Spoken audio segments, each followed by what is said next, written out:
Bago mo asarin, ang baba kong matalim.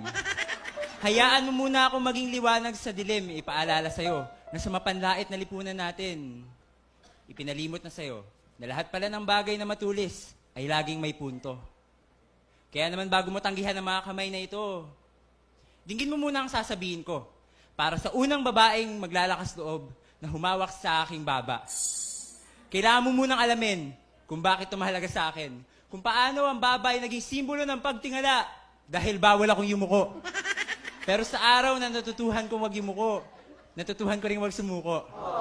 Para sa unang babaeng maglalakas loob na humawak sa aking baba, umasa ka na sa bawat pagdakip ng mga yakap ko sa iyo may kalakip itong pag-iingat.